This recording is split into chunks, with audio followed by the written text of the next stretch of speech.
the golden inscription on the cake blurred in the warm glow of the restaurant lamps. 40 years together. Lyudmila gazed at the message, contemplating the oddity of a falsehood presented with frosting on sponge. Beneath the tablecloth, her fingers clutched something small and cold. Though the metal warmed against her palm, its weight remained. She had been preparing for this evening for 6 months, each day, each sleepless night. Oleg rose with his glass, and the room hushed. 53 faces at the tables, arranged in a U-shape, turned towards him. Lyudmila recognized by nearly everyone. There was Verka Samoilova, whom she had taught her ABCs back in '78, now working at a bank and dyeing her hair copper. Beside her sat Mikhail Petrovich, Oleg's former classmate, a district officer with an eternally weary expression.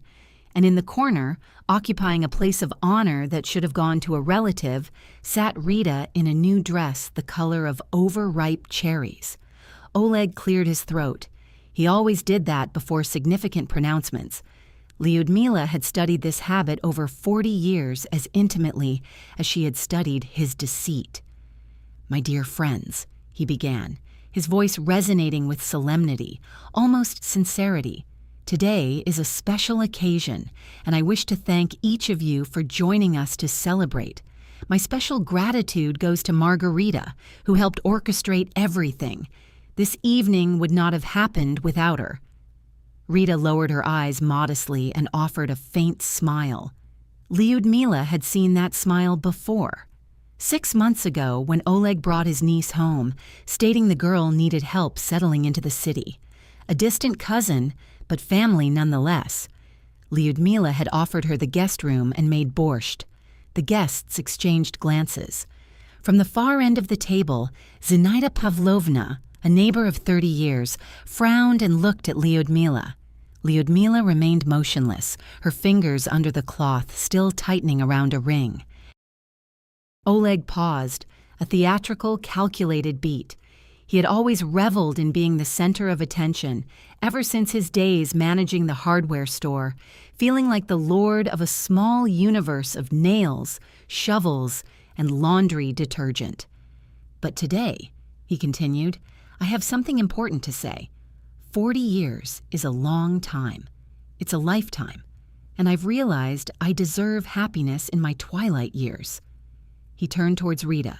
She stood, her cherry-colored dress clinging to her figure. Smooth skin, no lines around her eyes. Lyudmila suddenly had been teaching for a decade and was carrying their daughters, Katya. "I am filing for divorce." A profound silence descended upon the room, like the collapse of an old building's ceiling. A glass shattered somewhere, its tinkling and the subsequent scrape of parquet sounding jarringly loud. Lyudmila observed the white knuckles of Verka Samoilova's hands, Mikhail Petrovich slowly setting down his fork, and the waiter by the wall pressing himself into the drapery as if wishing to disappear. But Oleg wasn't finished. He turned to his wife, his face contorted. At 40, she had seen that expression when he was angry at suppliers, the tax office, the neighbors, the entire world. Now, it was directed at her. "And give me back the fur coat," he roared, making the glasses on the table tremble. "You didn't earn it. It was bought with my money." Rita was already approaching, her eyes gleaming. Lyudmila recognized that gleam. She had seen it when she returned home unexpectedly early and found Rita in the bedroom, admiring herself in the mirror. Rita had been trying on a mink coat, turning this way and that, smiling at her reflection. Lyudmila stood slowly. Her fingers were perfectly steady as she unbuttoned the first button, then the second, then the third. The room held its breath, so quiet that the clatter of dishes from the kitchen and the hushed conversations of the chefs were audible. The fur coat slid from her shoulders and fell at Oleg's feet in a dark, shimmering heap. Rita stepped forward, her hands already reaching for the fur. Oleg bent down, and then Lyudmila opened her palm. Resting there was a ring, old, with blackened silver, and a small ruby, like drops of congealed blood. Oleg saw it and froze, bent over the coat in a ridiculous posture. His expression shifted. First bewilderment, then recognition, then something akin to horror.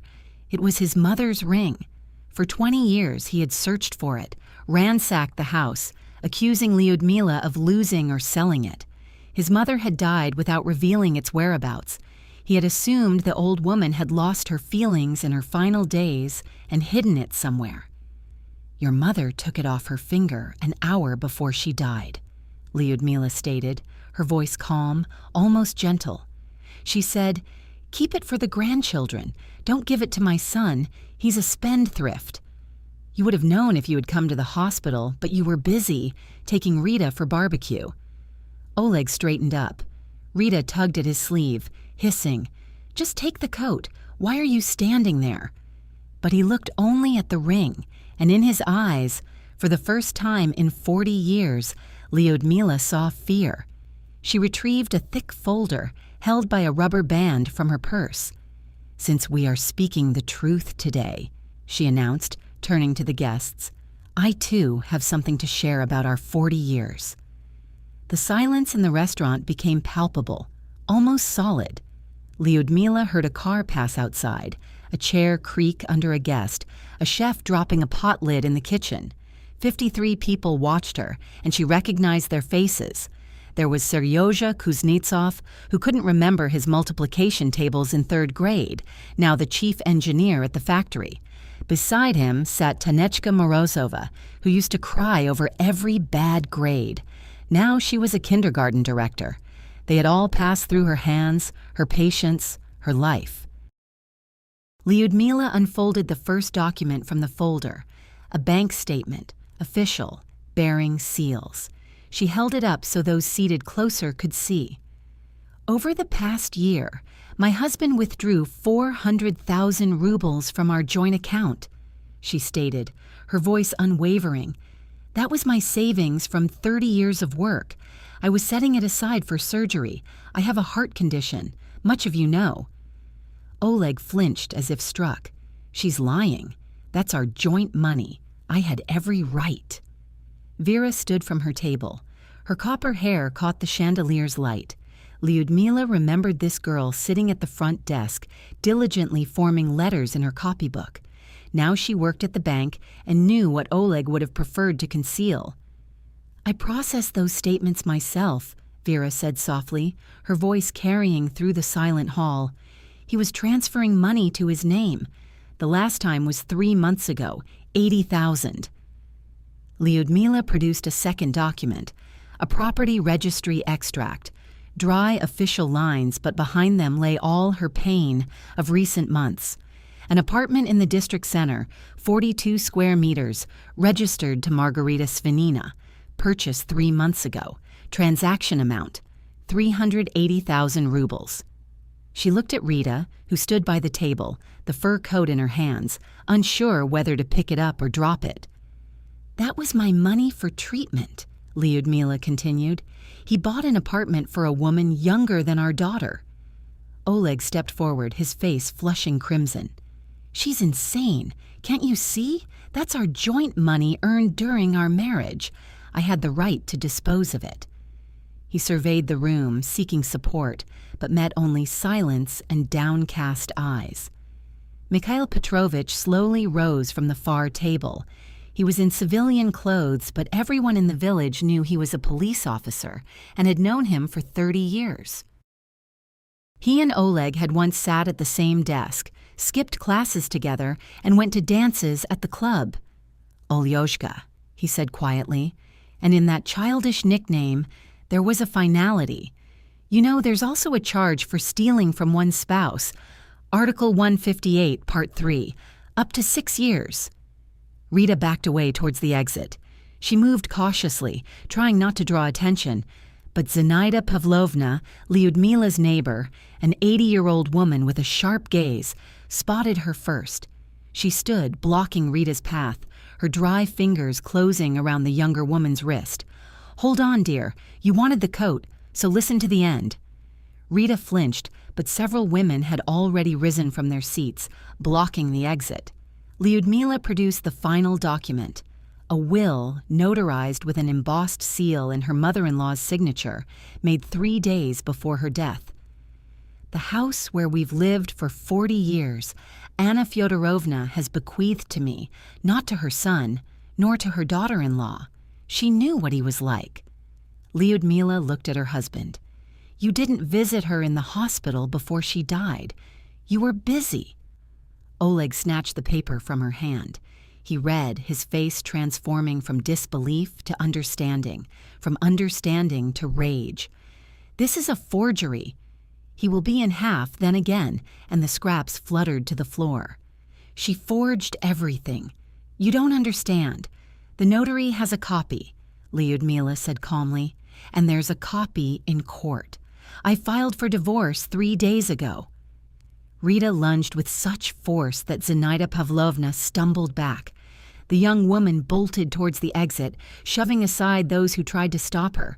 At the threshold she turned, her face contorted. You promised me everything. The door slammed shut behind her with a force that rattled the windows. Oleg stood alone in the middle of the hall.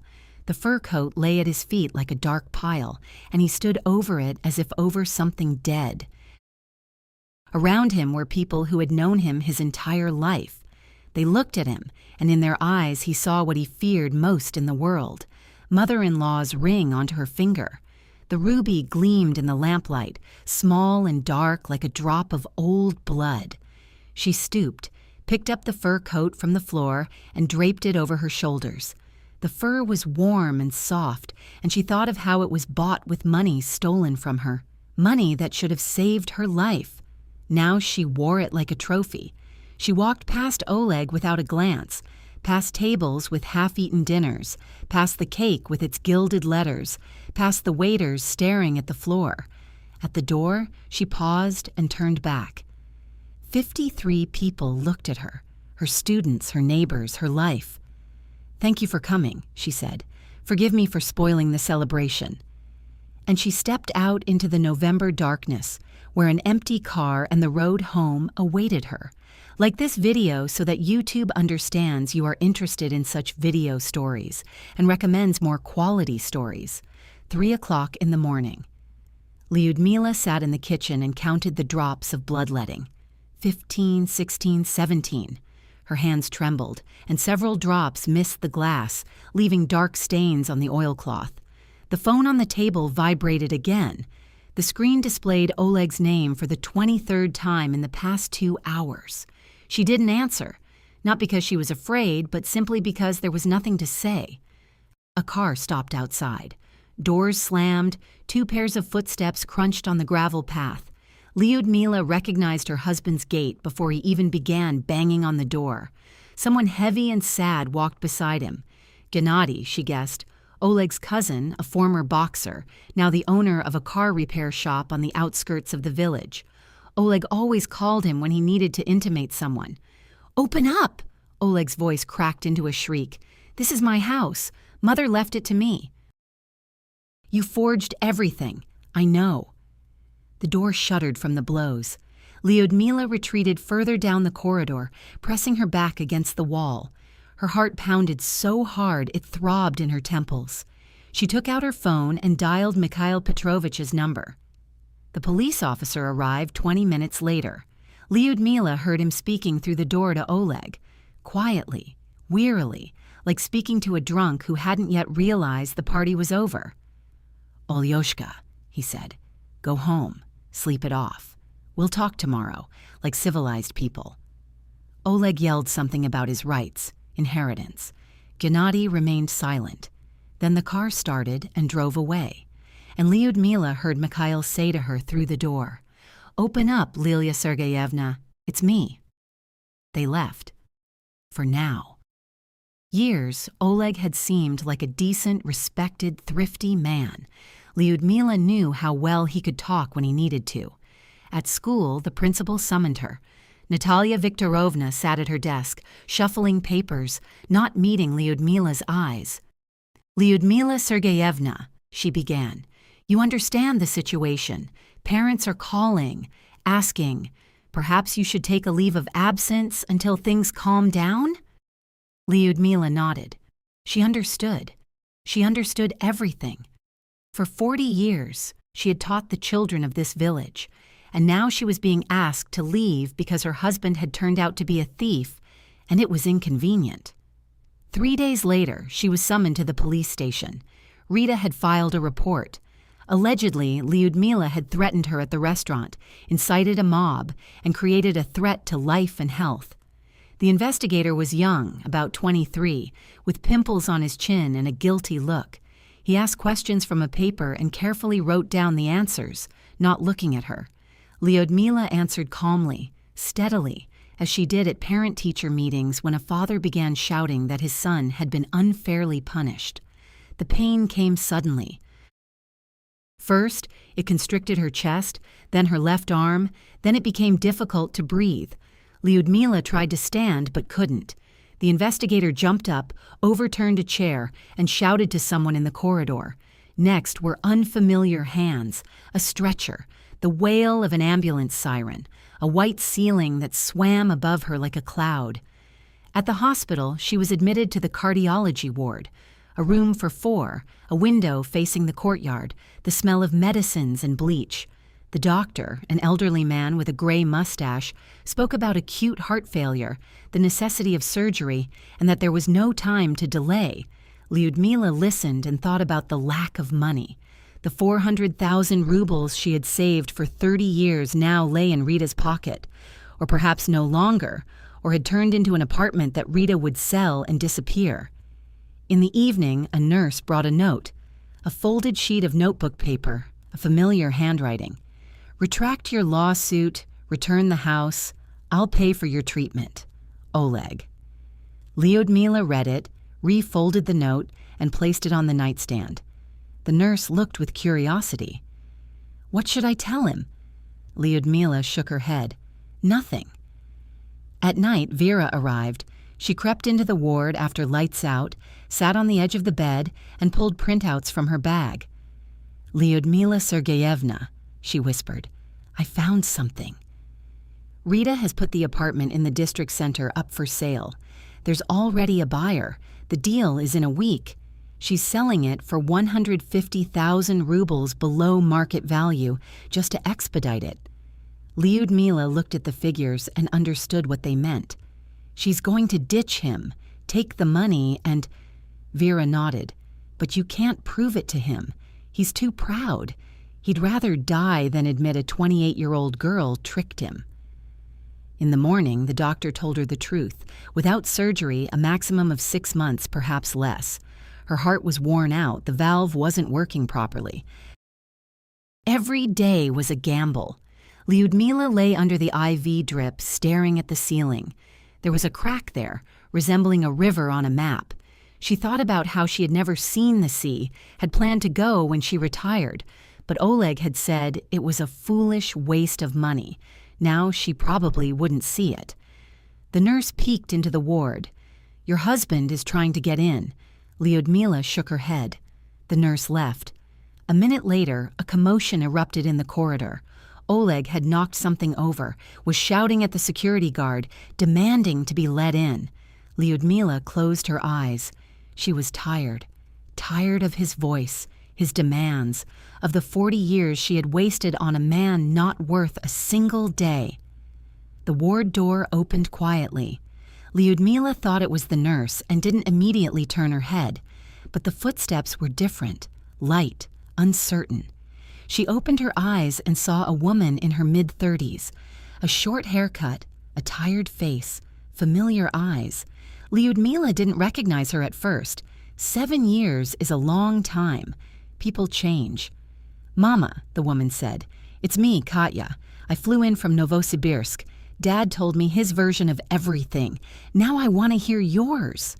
She sat on the chair beside the bed and looked into her mother's eyes. If you like this story, subscribe to the channel so you don't miss new videos. Katya sat on the edge of the hospital bed, and Lyudmila saw how her daughter had changed over those 7 years. Wrinkles had appeared around her eyes, a streak of gray at her temple that she didn't dye. Her hands had become the hands of an adult woman, not the girl who had left home after her father called her husband a bum and forbade her from showing her face. Lyudmila had remained silent then, standing in the corridor and watching her daughter pack, and had not spoken a word in her defense. "Tell me," Katya said. Lyudmila began to speak and couldn't stop. The words flowed out on their own, like water from a burst pipe. For 40 years she had been silent. 40 years she had kept everything inside, and now the dam had broken. She counted how Oleg had forbidden her from buying new clothes because a teacher's salary wasn't enough money, how he would check receipts from the store and start a scandal over an extra pack of cookies, how she had begun to save a little at a time, 500 rubles a month, hiding the money in an old science textbook that no one ever opened. She told about the night she woke up in the kitchen, 3 a.m, and there was laughter and the clinking of glasses. She got up, walked barefoot down the corridor, and heard Oleg say to Rita, "After the divorce, the house is yours. She'll die soon with her heart condition anyway." Rita replied, "Just take her fur coat right away."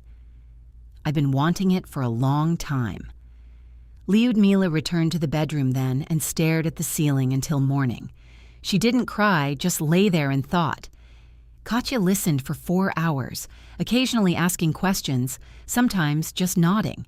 When Lyudmila fell silent, her daughter sat motionless for a long time, then said, "Mama, my husband is a lawyer. He's flying in tomorrow." Andrei arrived 2 days later, tall, calm, with a folder of documents under his arm, the very same bum Oleg had kicked out of the house 7 years ago. Now he worked at a major law firm in Novosibirsk and knew the law better than Oleg knew his hardware store. He sat beside Lyudmila, spread the papers on the nightstand, and began to explain. The account from which Oleg had withdrawn the money was registered in Lyudmila's name. Her pension and her club earnings were deposited there. By law, that was her personal funds, not jointly acquired. Oleg had access to the account as a family member, but he had no right to dispose of that money. Outright theft, Andrei said, Article 158, Part 3. On the table, and explained everything on the table, and explained everything calmly, without emotion. Either Oleg returns the money and leaves quietly, or faces criminal charges, court, and a prison sentence. Oleg shouted that it was blackmail, that he had worked his whole life, that his own family was robbing him. Gennady silently read the papers, then stood and walked towards the exit. Oleg yelled after him, "Genka, where are you going?" Gennady didn't look back. Rita learned about the criminal case that same evening. The village is small. News travels fast. She called the realtor and said she was willing to sell the apartment for 200,000 rubles less if the deal closed in 3 days. A buyer was found immediately. Oleg arrived to find her loading suitcases into a taxi. He stood on the sidewalk, bewildered, aged, and repeated, "Rita, wait. We're together. We had plans." Rita laughed. "Together? You promised me a house, money, a fur coat, and you have nothing. You couldn't even properly fleece your wife." The taxi drove away, and Oleg was left standing on the empty street. The death hearing was scheduled for 3 weeks later. Even Gennady didn't show up. Former students who had taken time off work. Mikhail Petrovich was brought from the hospital on a stretcher. Katya held her arm. The judge read the decision in a steady voice. The marriage is dissolved. The house at Sadovaya Street, house number 14, remains the property of the plaintiff, according to the will of Anna Fyodorovna Melnikova. The funds in the account are recognized as the personal property of the plaintiff. Oleg listened, his face darkening with each word. When the judge finished, he jumped up. "I worked my whole life. I supported this family, and now my own wife and daughters are robbing me." The judge issued a warning. Oleg, however, remained defiant. He shouted about injustice, about corrupt officials, and about how an honest person bailiffs approached him from either side. He simply watched.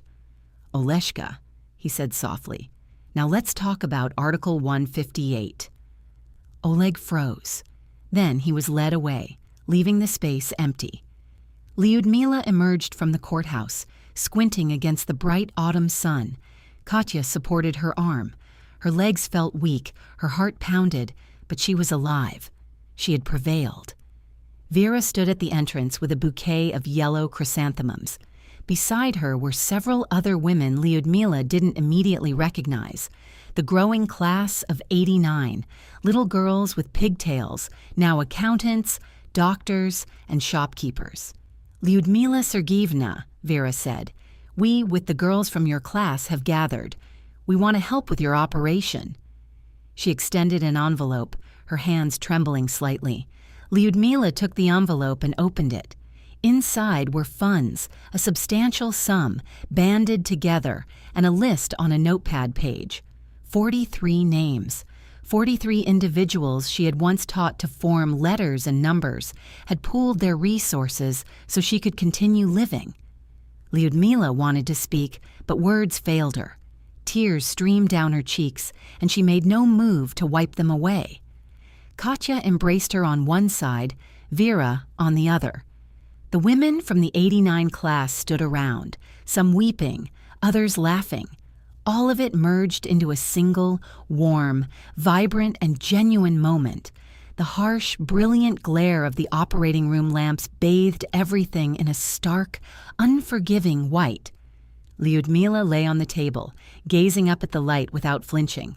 The anesthesiologist, a young man with tired eyes, leaned over her and asked her to count down from 10. She began. 10, 9, 8. The face of her mother-in-law appeared before her eyes, just as it had been on her final day.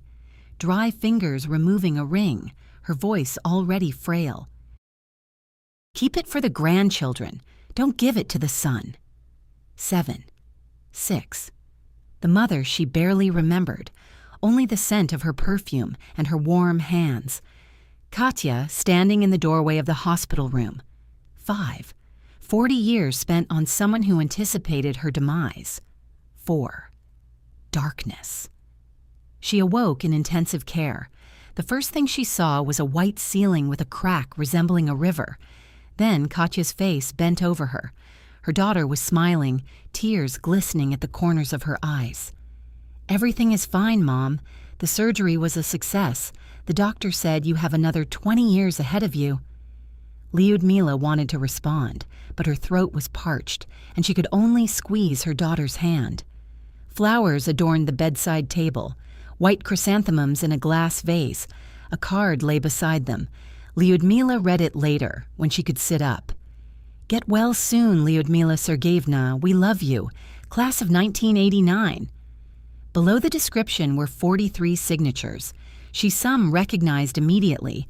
Others required more effort to recall. Tears welled up as she read the names. It was the first time in half a year she cried, not from pain, fear, or resentment, but from relief. A month later, she was discharged. Katya arrived by taxi to pick her up, helping her down the steps and settling her into the back seat. The journey to the village took 40 minutes, and throughout the drive, Lyudmila gazed out the window at the familiar fields, the birches lining the highway, and the gray November sky. She contemplated the possibility of never seeing it all again. The house greeted her with the scent of fresh paint and pies. Lyudmila paused at the threshold, almost not recognizing her own dwelling. The walls were now light, almost white. New curtains adorned the windows, beige with a subtle pattern. A rug, previously absent, lay on the floor. Katya stood beside her, watching her mother with concern. "Andre and I renovated while you were in the hospital. If you don't like it, we can change it." Lyudmila shook her head.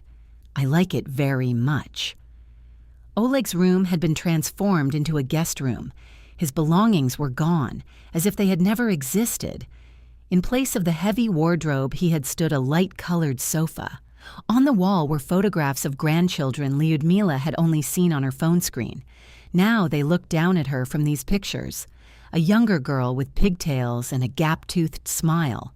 Kitchen.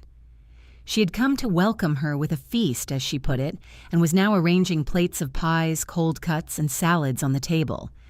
"Lyudmila Sergeevna, please sit, sit. You shouldn't stand for long." Lyudmila sat and watched as a former student, whom she had once taught to hold a pen, now cared for her as if she were her own mother. Mikhail Petrovich arrived in the evening. He brought a store-bought cake and news about Oleg. "Rita has vanished," he announced, taking a seat at the table. "Oleg tried to file a report, but it was useless. The apartment was registered in her name. He signed all the papers himself. Now he's living with Gennady in his garage. His brother won't let him into the house. His wife has forbidden it." Lyudmila listened, feeling nothing. No schadenfreude, no pity. November proved to be cold. Lyudmila put on her fur coat and went to the shop for bread. She walked along the familiar street, past houses she had known for 40 years, past front gardens with bare bushes, past the school where she had worked her entire life. A man in a soiled jacket, unshaven and hunched, approached her. She didn't recognize him at first.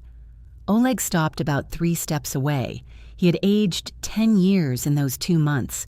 His cheeks were sunken, dark circles beneath his eyes. His hands trembled. He looked at her fur coat, the very coat he had demanded she give him at the restaurant, and in his eyes there was something akin to longing.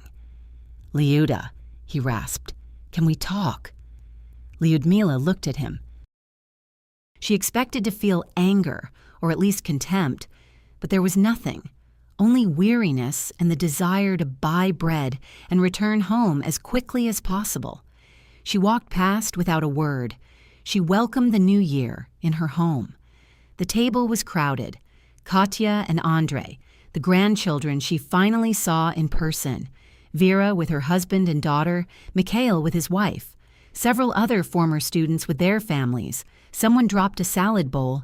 Children ran underfoot. Vera's cat climbed the Christmas tree and knocked over a bauble. It was noisy, chaotic, and crowded. Lyudmila sat at the head of the table and thought, "This is my real family." Not a single person obligated to love her by a stamp and a passport. People who chose to be by her side. The clock began to strike midnight. Everyone raised their glasses. Glassware chimed. Someone shouted, "Hooray!" Lyudmila looked at her hand, at her mother-in-law's ring, which gleamed dully in the light of the fairy lights. Katya stood beside her. Lyudmila removed the ring and took her daughter's hand. "Grandma wanted it to stay in the family," she said. "Now it's your turn to keep it." Katya looked at the ring, then at her mother. Her eyes welled up. She hugged Lyudmila tightly, as she hadn't done in 7 years. The grandchildren immediately clamored to hug her too, and Lyudmila found herself at the center of this warm, living embrace. Spring arrived late in mid-April. The snow melted slowly. Streams ran along the roads. Sparrows chirped beneath the windows. Lyudmila was once again leading a club at the school. The principal had called her in February and said the children missed her, that the parents were asking for Lyudmila Sergeyevna to return. She agreed. First graders read loud in turn. Masha stumbled over long words. Petya swallowed the endings. Dasha read best of all and proudly glanced at her neighbors. Lyudmila listened to their voices and thought about how these children would grow up and have children of their own, and perhaps they too would come to her club. She had already taught 3 generations to read. Perhaps she would manage a 4th. The bell rang. The children sprang from their seats and rushed to the door. Lyudmila began gathering her notebooks. She didn't immediately notice that one girl had stayed behind, a little one, with 2 pigtails and serious eyes. "Lyudmila Sergeyevna," she said, "is it true that you taught my grandmother?" Lyudmila smiled. "True. And what is her name?" The girl gave the name, and Lyudmila remembered. A small troublemaker from the front desk, perpetually with scraped knees and ink stains on her fingers. Now, the chief accountant in the district center. 2 children, a granddaughter in 1st grade. The girl ran off to catch up with her classmates. Lyudmila stood by the window, watching the children pour out into the schoolyard, their brightly colored jackets flashing against the gray asphalt. Outside, the snow was melting. 3 generations. She had taught 3 generations of this village. This was her true inheritance, not the house, not the fur coat, not the ring. It was the people,